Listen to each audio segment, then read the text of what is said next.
नमस्कार। भारत मौसम विज्ञान विभाग के दैनिक मौसम परिचर्चा में आपका हार्दिक स्वागत है। तो पूर्वी भारत पर जो कि उष्ण लहरें जो चल रही हैं उनमें हम सार्थक बदलाव की उम्मीद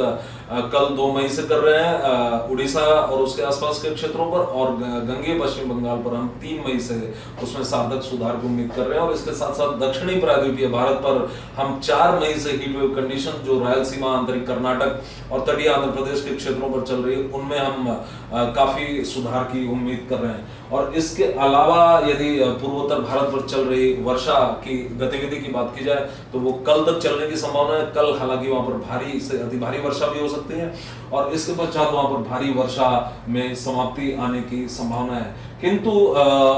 जो हमें उष्ण लहर की पूर्वी और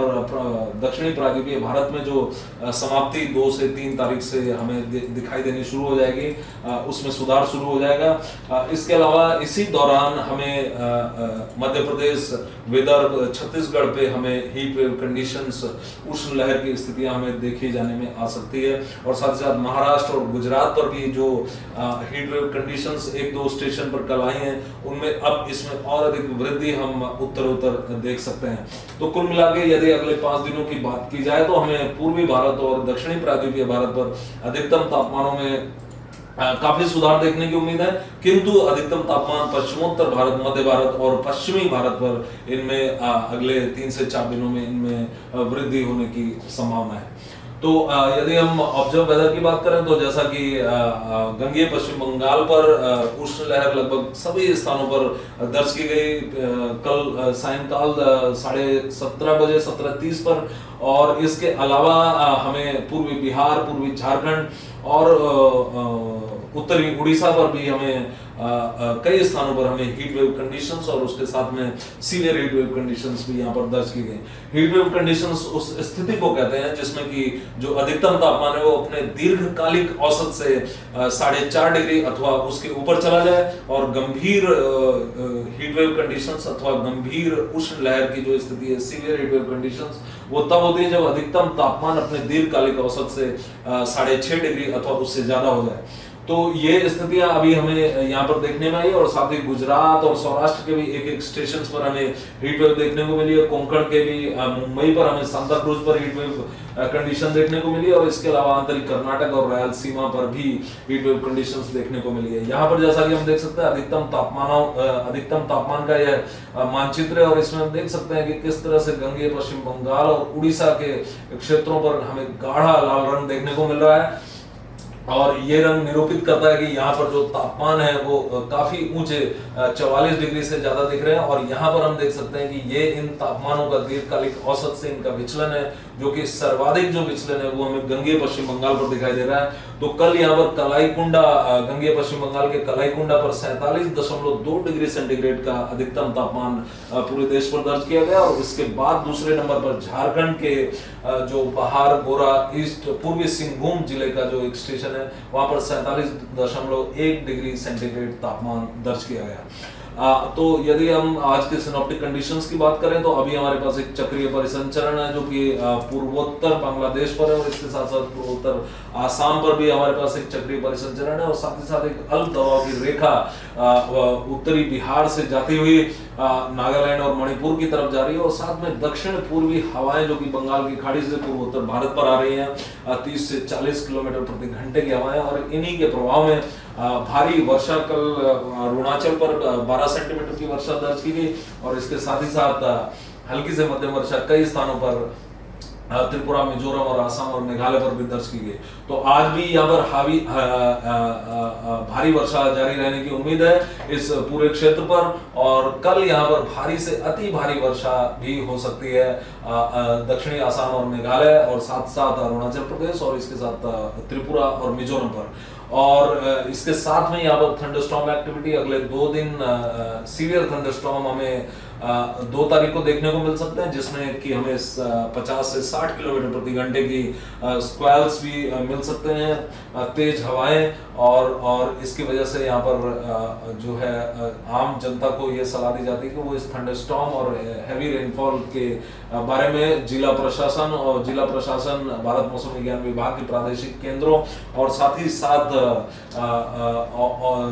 जो दूसरी हमारी आपदा राहत एजेंसी है उनके द्वारा जारी की गई एडवाइजरीज को फॉलो करें, उनका अनुसरण करें। इसके बाद यदि हम हीट वेव कंडीशंस पे आते हैं तो हम जैसा कि देख सकते हैं कि गंगीय पश्चिम बंगाल पर 1 तारीख और 2 तारीख दोनों में हमें यहाँ पर हमने रेड कलर वार्निंग दी है, क्योंकि हम 2 तारीख तक यहाँ पर अभी हीट वेव कंडीशन में सुधार की कोई उम्मीद नहीं कर रहे हैं, और 3 तारीख को यहाँ पर ऑरेंज कलर वार्निंग गंगीय पश्चिम बंगाल के लिए, क्योंकि जो heat wave severe heat wave condition है वो मैनी प्लेसेस से घट करके यहाँ पर हीट वेव से सीवियर हीट वेव कंडीशन केवल छिटपुट स्थानों पर यहाँ पर रहने की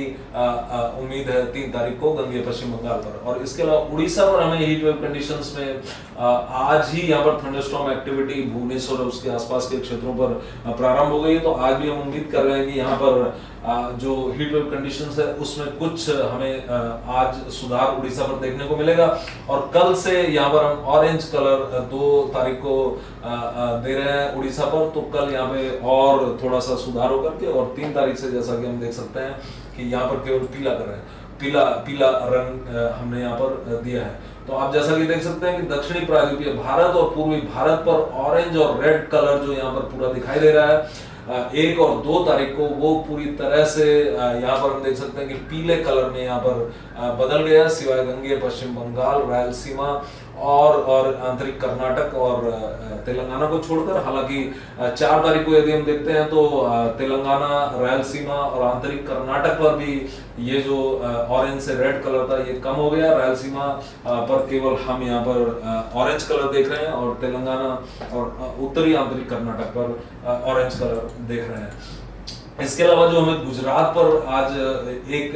स्थान गुजरात रीजन के वलसाड़ और साथ ही साथ सौराष्ट्र में दीव पर हमें हीट वेव कंडीशन मिली है। ये अभी हीट वेव कंडीशन हमें ऐसा अनुमान है कि ये अगले 5 दिनों तक चलती रहने की संभावना है, क्योंकि हमें निम्न क्षोभ मंडल में पश्चिमोत्तरी हवाएं यहाँ पर अगले 5 दिनों तक चलती रहने की संभावना है, और जिसके कारण यहाँ पर तापमान पश्चिमोत्तर भारत, पश्चिमी भारत और मध्य भारत पर 2 से 4 डिग्री और कहीं कहीं पर 4 से 6 डिग्री तक बढ़ने की संभावना है। तो गुजरात और कोंकण पर हमें अगले 5 दिन हीट वेव कंडीशंस की संभावना रहेगी, और साथ ही साथ मध्य महाराष्ट्र,